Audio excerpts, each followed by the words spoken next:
Kirby's Return to Dreamland 10th anniversary, and words cannot explain why this Kirby game was so important to me personally. It was the first mainline Kirby game I saw being announced and released, in a time where Kirby's future was so uncertain, and now Kirby's future is far from uncertain. For context, I first became a Kirby fan in early 2009. Back then, the latest Kirby game was Kirby Superstar Ultra, a remake of Kirby Superstar, and we really didn't know what to expect next. Since 2004, news of a Kirby game developed for the Nintendo GameCube had come and gone multiple times. By 2009, most people had lost hope of it ever releasing, even on the Wii, and that honestly included me. Joining a fandom when its future was uncertain certainly wasn't easy, but at least Kirby was still semi-constantly getting games. And the latest one, Kirby Superstar Ultra, was a good one.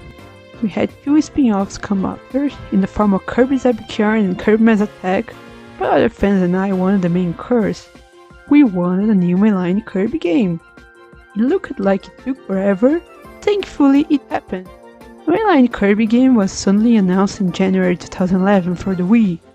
We didn't have an official title for it for a while, but one thing we knew for certain. It had to be what became of Kirby GCN. It lived! With all this information, I don't think I need to explain why Kirby's Return to Dreamland is such an important game to me. In a time Kirby's future was so uncertain, an amazing mainline game was released, and it filled me with hope. Hope that Kirby would see better days. And today, I see it. Thanks, Shinya Komazaki and the Kirby team. Shinya Komazaki, the director of Kirby's Return to Dreamland and the current general director of the Kirby series. He is Masahiro Sakurai's successor. It's very disappointing that to many people this information is a surprise, but it's true. Sakurai hasn't worked on a Kirby game since 2004, and Komazaki has been involved with all Kirby games and some 4 since his work with Return to Dreamland in 2011, and even before he had done some very major stuff. Remember Kirby Superstar Ultra that I mentioned? That was the first Kirby game Komazaki directed.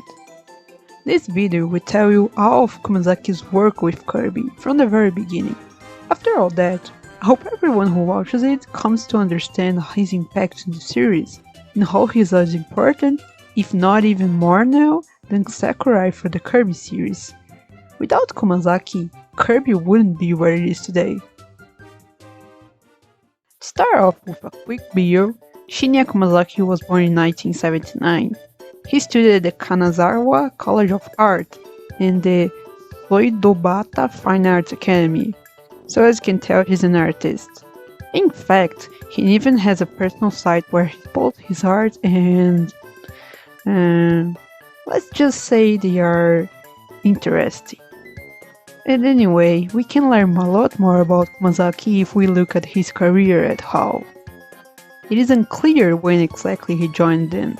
On an interview from 2011, he claimed he had been in the company for exactly 10 years, so he joined at some point in 2001. And this year lines up with his first known work, debugging for Kirby Nightmare in Dreamland, a 2002 game. He specifically tests 4-player gameplay, which was a first for the series then. Komazaki's next work would then be Our Ride in 2003, as part of design, working on course design. We don't know the details of his work in this game, however, so let's not get into it. Komazaki's next work then would end up being very important, not only for him, but for the Kirby series. In Kirby Canvas Curse, he was once again credited as design, but this time around he had a much important role. He was in charge of planning of the story and final boss. This means that Curvascure's story of Kirby getting cursed by a witch and here turning Dreamland into a painting, plus Drowshia's design and her boss battle, were all mostly the work of Komazaki. Now, why is this important? Well, the most obvious thing is to how Drowshia has 2 phases, and her second one was Drowshia Soul.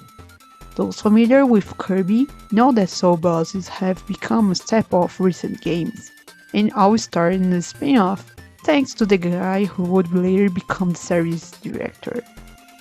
Now, here's where the important part of his work on Canvas Curse comes to light.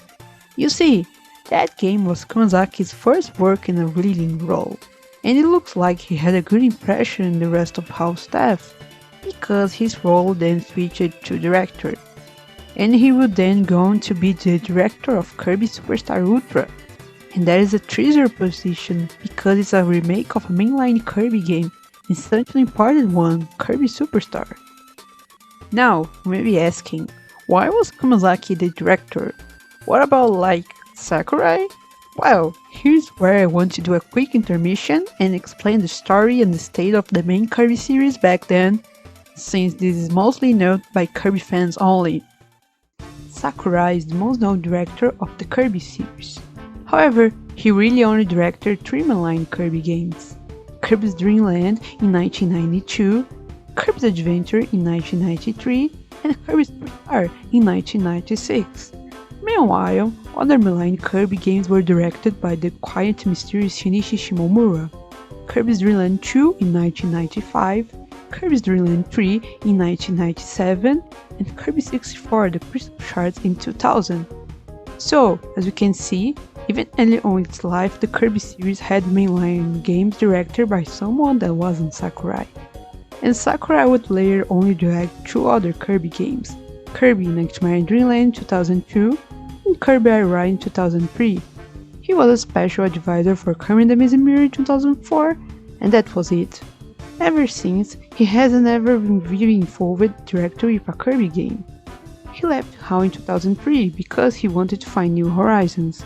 As for Shimomura, he was also a director for Kirby Nightmare in Dream Land, and we haven't heard from him since. No one knows what happened to him, but most speculate he simply left the game industry and didn't want spotlights on him. So, after the 2 left, Kirby had lost its 2 main directors. Sure, the many Kirby spin-offs weren't directed by then, with the exception of Air Ride, but directing a mainline Kirby game is different and, honestly, for me, it's not for everyone. After their departures, Kirby had 2 main games that were not only by HAL, but also by a company called Flagship. The 2 games were Kirby the Amazing Mirror 2004, directed by Tomoaki Fukui, and Kirby Squeak Squad in 2006, directed by Takahashi Hamamura. For some reason, these 2 never directed another game since perhaps they realized the role wasn't for them? Hard to tell, but the fact is that they only ever directed these 2 games. And so, Kirby was still looking for a definitive director for his main series, and who could it be? And so we come back to Shinya Kumazaki. It's unclear how exactly it happened, but he was chosen to be Kirby Superstar Ultra's director. And while I did say it was unclear, I think it's safe to assume that it was due to his work in Kirby Canvas Curse. I think it also happened that Kirby Superstar Ultra was a remake and not a brand new game, so Kumazaki had at least a base to work with.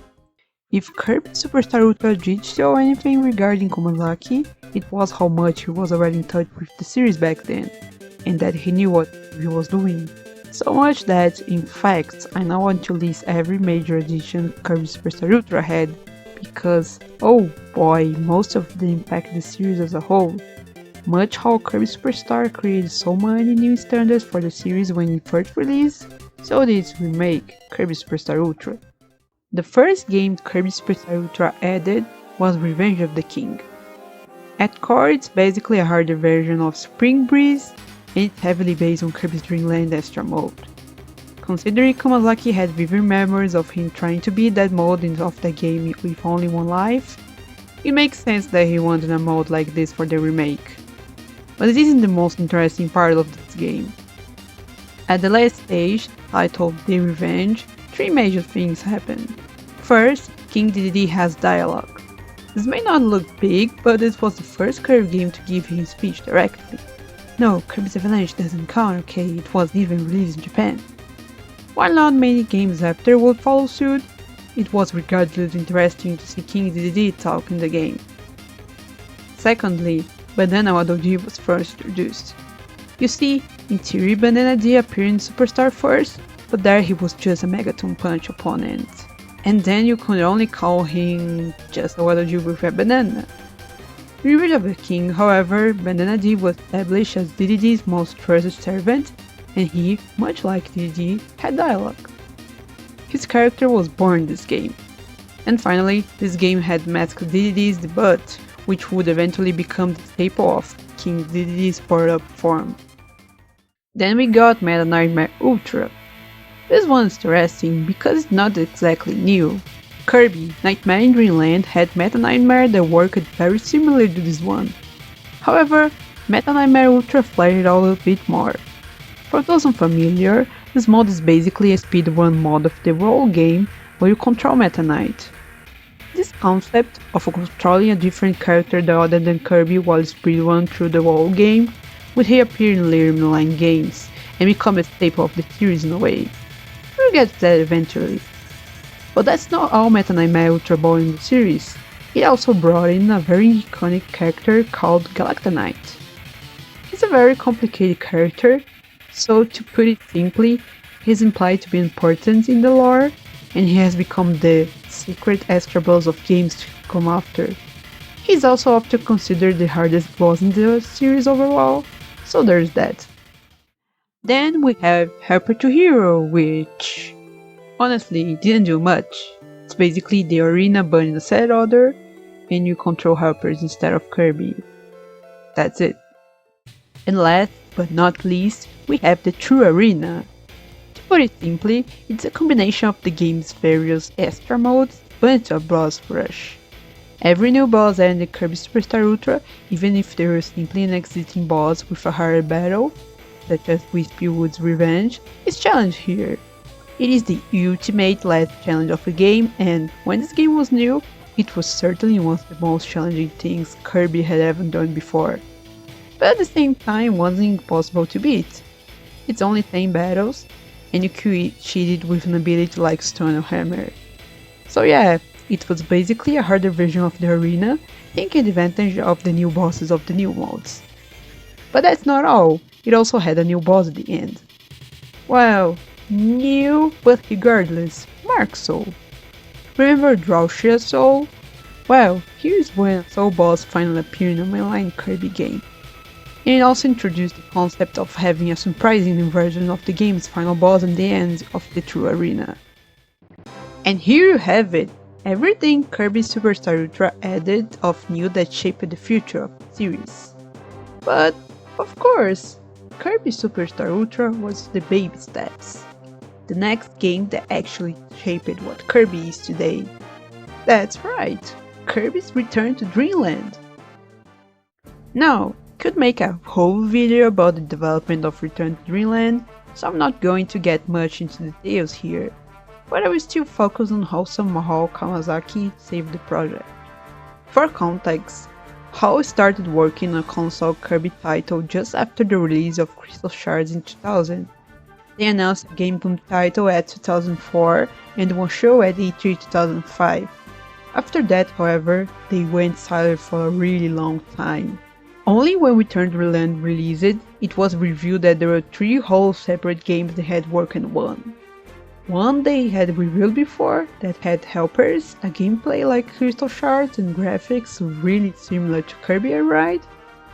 One that was going to be full 3D, a first for Kirby, and one that had a unique art style like a pop-up book and had some sort of powered-up abilities. They all reached almost full completion, but not fair enough for HAL, and they were never released. So you may be wondering, how did it work after all these 3 attempts? Well, Kawasaki came in. He explained it all in a Waller-esque interview about Return to Dreamland. He came into the project in March 2010. According to them, the state of the project was the 3rd attempt of a new Kirby game had been called off, and each new one was in a state of partial completion. Seeing all these unfinished games, he started to try to figure out what to use of each one for a new game. He had been watching the development all this time despite not being involved on it, so he wasn't out of the loop. He was given a year and a half to complete the project, and instead of thinking, that's too short, he thought, we will do it. He was confident that his peers working on Kirby Superstar Ultra would help them finally make the project happen. He organized and encouraged the team, and his leadership qualities worked. 10 months after he got the project, January 2007, Kirby's Return to Dreamland was first shown to the public. It still needed some polish, but it was there. A Kirby game that was heading to the right direction. Now, you may hear what I just told you and think, whoa, is this guy magic or what? Well, he's a good leader, and I believe that was lacking back then. Someone to be able to put the project together with the help of others and guide the team to the right direction. A good team without a good leader just cannot achieve things. And Return to Dreamland was the label of all that hard work. It released in October 2011, and it brought multiple Kirby fans, myself included, to tears. Tears of happiness. I have a vivid memory of me watching the game's credits and it touched my heart. What I felt back then was hope. Hope that this game was only the first step and that we would get many other amazing Kirby games after. You may be wondering, what did this game have that was so big for Kirby fans? And was my intention back then correct? Well, to answer the last one, spoiler alert, it was! And I'm going to explain then why Kirby's Return to Dreamland is such an important game for Kirby. Kirby's Return to Dreamland, at its core, is a very safe game. It follows the same level structure of past games, and even the story isn't that complicated, and is very similar to a past one. Looking at it compared to the other mainline games today, it's just very vanilla. However, that doesn't mean it's a bad game, or that it didn't innovate. In fact, that's the magic of Return to Dreamland. It's a special game without trying to be one. To start off, it did something very simple, but that was still a first back then.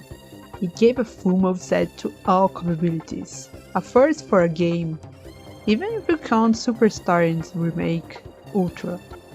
You see, for most Kirby games, the capabilities really had only one move, or sometimes two, but that was rare. Superstar innovated by giving multiple moves to some abilities, including simple ones like Beam, but it still left some other ones like Stone and Wheel with really only one move with small variations. Return to Dreamland gave multiple moves to all abilities from it, no exceptions. Stone got an uppercut, and even limited abilities like Mike and Crash got charitable moves. Heck, even Sleep got a fast wake up move. Okay, but going back a bit, while other Kirby games did have abilities with multiple moves, like Fire in Amazing Mirror and Ninja in Squeak Squad, most abilities for these games still only had one move. So, Return to Dreamland bringing back the so-called Superstar movesets and even expand them further was amazing. Also, while I talk about abilities, one thing it did that was a first was the multiplayer. Now, of course, multiplayer wasn't new to Kirby at all, but in the past it was always either other colored Kirbys or helpers. Return to Dreamland went further and made King Dedede, Meta Knight, and Bandana Waddle Dee all playable. For Dedede, it was a first, as it had only been playable in Kirby 64, but that was very limited and only in very small sections. Meta Knight really wasn't that new, as it had been playable before in the speedrun mode I mentioned before, but it's still cool to see regardless. Finally, Bandana Dee was made playable because Masaki wants to raise the awareness of the Waddle Dee race and use the Bandia as its representative.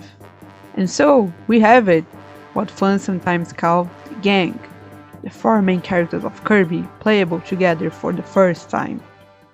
Story-wise, Return to Dreamland isn't that impressive. However, it interestingly uses the same twist used in Make-A-Wish Wishes from Superstar, the twist that the main villain pretends to be good to use Kirby to get them something that will make them super powerful and rule the world.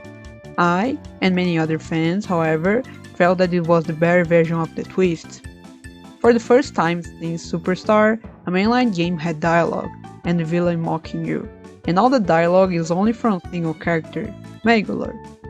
While I'm personally not a big fan of him, I can't deny that this guy went to become one of the most popular Kirby characters by far. So, just know that this liar Wizard Egg is the big bad, and that people love him. Much like past games before it, Return to Dreamland has main mode, story mode, and some side modes. I will explain a bit what each mode is, and what they had in common with past modes in the series, and what they had of new. Return to Dreamland's story mode at core is very similar to past Kirby games story modes. You go around through levels, beat bosses, stuff happens. Oh, and you collect stuff. Now, this is interesting because not many people realize that Return basically established a pattern in collectibles that would be followed by all games that follow it. Except one. Anyway, early Kirby games weren't really focused on collecting, and those that did have things to collect really only had it to 100% the game or to get the true ending, namely Dreamland 2, Superstar's Great Cave Offensive, Dreamland 3, and 64. In all these games, collecting one or most all the collectibles would barely make a difference. However, it all changed with the flagship games. Amazing Mirror introduced back the chests found in Superstar, but now they unlocked stuff such as spray paints, maps, music, and the like. Squeak Squad followed the same idea, with chests being collected and each stuff found on them, including ability scrolls. The idea returned in Return to Dreamland, but differently. Instead of each collectible being unique and give you something different, the more things you collect, the more you unlock stuff. Yes, I'm talking about collecting energy spheres and how collecting a number of them unlocks something new, like sub-games, challenge stages, and ability rooms. So, instead of players going for all or nothing, now they have a better reason to collect these items. But yeah, that's about it for story mode. You go through levels, collect stuff, fight bosses. After being in story mode, you unlock two modes, Extra Mode and the Arena. Extra Mode is heavily inspired by the Extra Mode from Kirby's Dream Land, much like Revenge of the King from Superstar Ultra was, a harder version of story mode with an extra boss. The Arena is, again, like the Arena from Superstar, you battle all bosses from story mode. After beating both, you unlock the True Arena, which, again, is like the one in Superstar Ultra. You battle all stronger versions of the bosses in Return to Dreamland, specifically the ones from Extra Mode. Also, remember Galacta Knight? He appears in the True Arena because yes. And remember March Soul? In this game we have Megalo Soul at the end of the True Arena. Although it's really just second form Megalor, but harder with some extra moves, and you add Soul to his name. Least interesting soul boss for sure. Where is it? You may have heard of something called Kirby lore, no? Well, it really only started with this game. While this game was the first to do it, it gave pause screen description to certain bosses, including, Megalor Soul. A sad shell possessed by the limitless power of the Master Crown, no more than a manifestation of the crown itself. Cool. Also, Megalor talks a lot in this game, and he gives some tidbits that fans these days to speculate about. I won't go in detail about the lore, because I could make a whole video about it, and it looks like some people these days love it with this. So, continue. Alright, so I talked a lot about Return to Dreamland, now let's get back to its director, Shinya Akumazaki. It's very clear that he used many concepts from Superstar, specifically Kirby Superstar Ultra, in Return to Dreamland. I wasn't even able to mention all of them. He also used some ideas from other games and introduced some new ones. He created his own formula in a way. In fact, the term Return to Dreamland formula is all over the place in the Kirby fandom, and has been for years, referring to the base structure of Return to Dreamland and how it was used in later mainline games. As you may all know, Return to Dreamland was a success, so right after, they released a collection named Kirby's Dream Collection Special Edition with 6 classic mainline games, a mode that showed off Kirby stories until then, and a brand new mode, full of new challenge stages like the one from Return to Dreamland. It was the celebration of the 20th anniversary of the series, and for me, it was basically a collection of hope. It released in 2012, and if you had told me in 2009 that Kirby would get a collection like that on the Wii, I would have called you crazy. Yet it happened. It reaffirmed that the future of the Kirby series was a bright one. And guess who directed it? Shinya Kumazaki, of course. Alright, now moving to the next mainline game, Kirby Triple Deluxe, released in 2014. As you may expect, it used the so-called Return to the Land formula, and so it consists of a story mode, an extra mode, an arena, and a true arena. But wait! The extra mode in this game actually is a speedrun mode, in which you control DDD Tour. Does that sound familiar? That's because it's basically the Meta Nightmare mode, but with DDD instead. Now, keep this in mind, because from now on, all extra modes will be speedrun modes. On to Triple Deluxe itself. This was the first completely original game Kumazaki directed, because Return to the Land was made from the ideas of various team members. And that really shows. The story is basically a fairy tale, and the main villain, Tectonia, is basically a Disney villain, in a good way. The story was a bit more complex than Return to the Lands, but nothing too complicated either. It also had dialogue again, this time around from two characters, Taranza and the main villain, Queen Tectonia. Remember the pause screen boss descriptions? It was in this game that they started going crazy with them. They added world building, secrets and the like on them.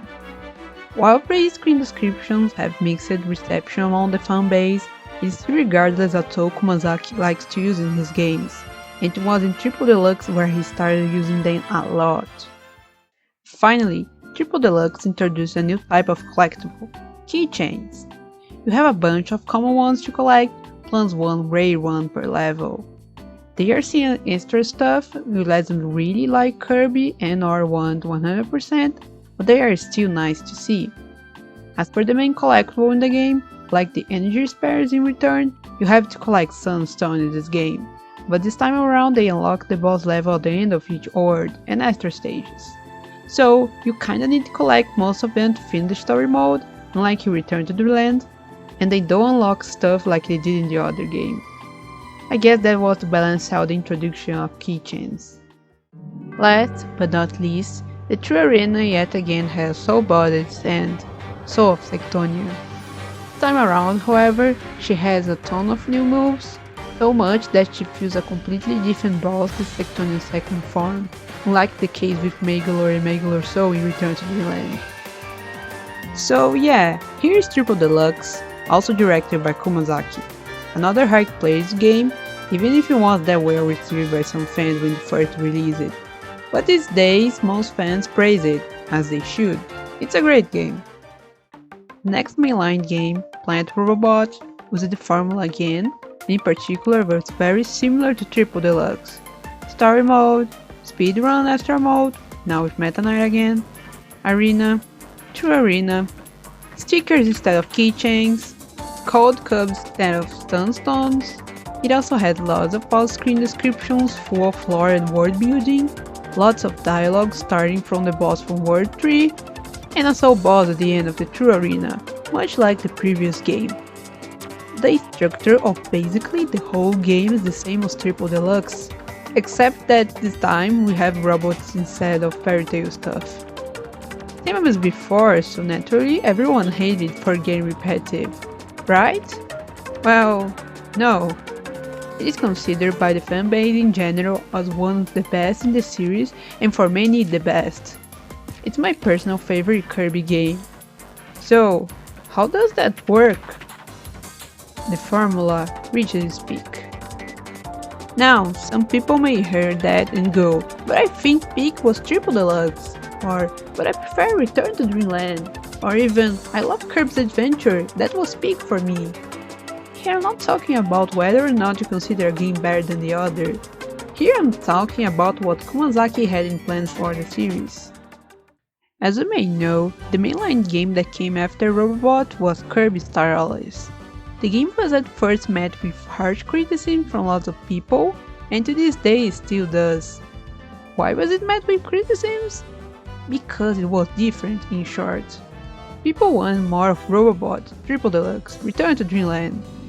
Although ironically, before it released, people wanted something different, can't please everyone I guess. However, when making Star Allies, Kumazaki wasn't thinking that. In fact, when making Star Allies, he had another goal in mind, now that his main ones had been realized. He wanted to try to make the first Kirby GameCube project again, now with a more experienced team. Here's a part of an interview from Nintendo Dream regarding the development of Star Allies, translated by me. Indeed, I don't think I could have made Star Allies without my previous development experience.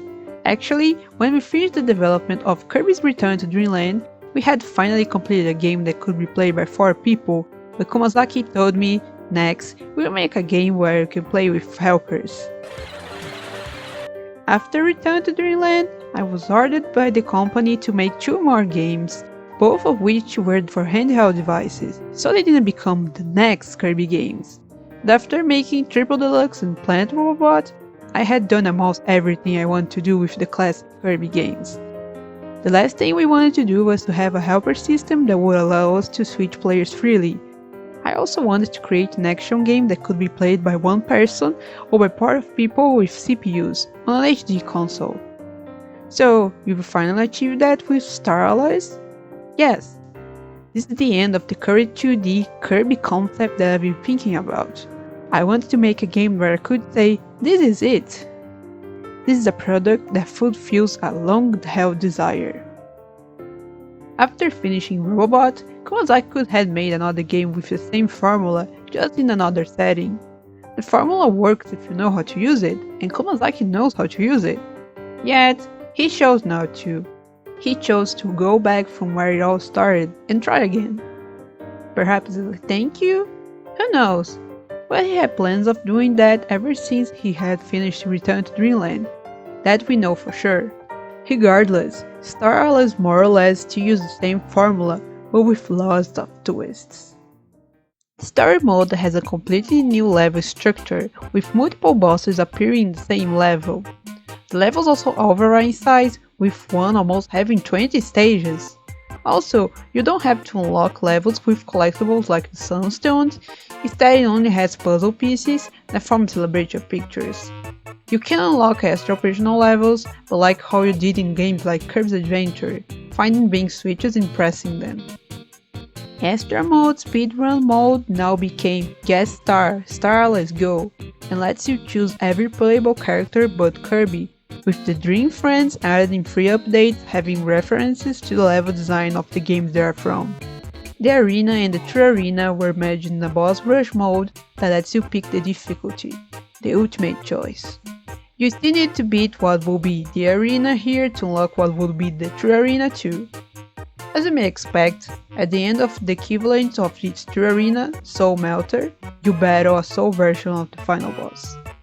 And, as you may expect, the game also has dialogue yet again, lots of on-screen descriptions full of lore, continue the trend of previous games. And this is just what Star Allies had that was in previous games. For the first time in a long time, Star Allies added lots of free content to the game after it released, adding many unique things to the game. I mentioned Dream Friends before, and one of the most notable things Star Allies did was add multiple new playable characters, one from each mainline game of the series. This was to celebrate the series' 25th anniversary. These Dream Friends not only were playable, but each had their own role to guest star Star Allies Go, and each brought at least one new remix related to them, that plays against the final boss of that mode. If you ask me, it was one of the best gifts I could have gotten as a Kirby fan. What a celebration of the series! And not only that, the last free update added a whole new mode, Heroes in Another Dimension, that worked as some sort of epilogue of the main story. It's like an extra mode, but overall harder, mostly for its harder version of some of the story mode bosses. It's also notable for being very challenging platforming and puzzle-wise, something that's rare for Kirby. It also took advantage of the new playable characters, and each one has its own separate section that uses each character's unique movesets to solve creative puzzles. In short, an amazing new mode they added for free! And, finally, this last update also added a new difficulty for the ultimate choice, Soul Matter EX. It's basically the true arena, and not only does it use the new harder bosses from Heroes in Another Dimension, it also adds some newer versions of the already existing bosses. And it has yet another version of the game's final boss, but it's not a soul farm this time around, it's true farm something. Ooh. And some people say Star Allies doesn't have enough content.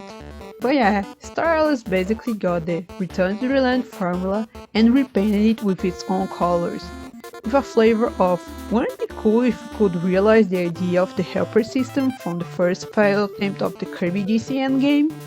Plus, why don't we celebrate the Kirby series at the same time? Komozaki not only wanted to try to break from the norm, he also wanted to bring something back while doing so, and also celebrate the series while they are it. Woo! And that about covers all I had to say about Komozaki. Wait, what is that? Nintendo Direct, September 2021? What?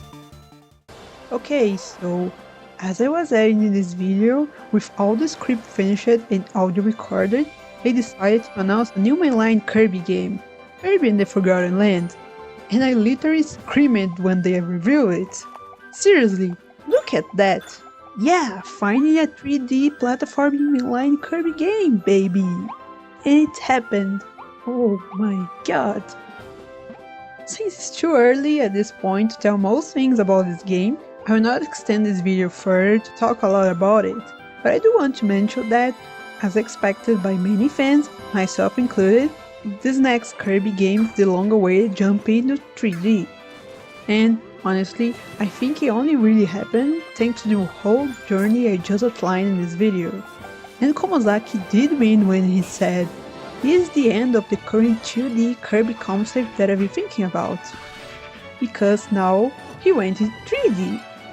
And while Komozaki isn't confirmed yet to be the director, I think it's safe to assume that he is.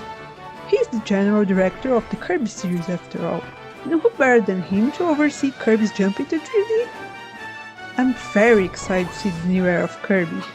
This one that just finished was amazing, and I expect the next one to be too. Here's hoping. But yeah, going back. Before this video ends, I just want to give a quick summary and end with what Komozaki has in store for the future of Kirby. Komozaki started as just another HAL employee and managed to show his leadership skills in a spin-off game, which gave him the chance to direct a remake of one of the most known main Kirby games. After that, he saved a project that had been in development hell for almost 10 years, with the end result being a heavily praised game that started a new era of Kirby games. Since then, he has directed main games and some spin-offs, all of which are loved by fanbase. After the release of Star Allies, he mentioned he had done everything he wanted to do with the classic Kirby games, and fans speculated what would come next. And that answer came very recently. Next, we're getting Kirby's first 3D game, and so, say the era of Kirby came to an end, and a new one is just starting. It's too early to tell how good this era will be, but Kirby fans are optimistic. We can't wait to see what it will be like, and I hope you, who is watching, can wait to see it too. This guy deserves way more praise than he gets. Us Kirby fans love the guy and thank him almost every day for what he has done for the series. Yet there are still so many people who don't know Kirby enough who think the series was only successful thanks to Sakurai. While Sakurai is a fantastic developer and everything he has done for Kirby was great, at this point Komozaki has been the series director longer than Sakurai has, and while quality is subjective, you can't deny the work Komozaki has done for the series. And it's kinda insane when you think about it. Thanks, Shinya Komozaki and the Kirby team. Thanks for everything. And here's to more great Kirby games! Thank you for watching, and if you like this video, please share it. This was my first attempt at a video like this, and I just put so much effort into it because I just wanted to thank Shinya Komozaki for everything he has done and everyone who makes Kirby. And I thought that there wasn't enough There wasn't any video talking about Kumazaki in the internet, so I took myself to work on it. I'm not even a native English speaker, and it was really hard for me to even record all this audio, so yeah, I hope that it was great. And please let me know what you think in the comments. I would appreciate it. Thanks!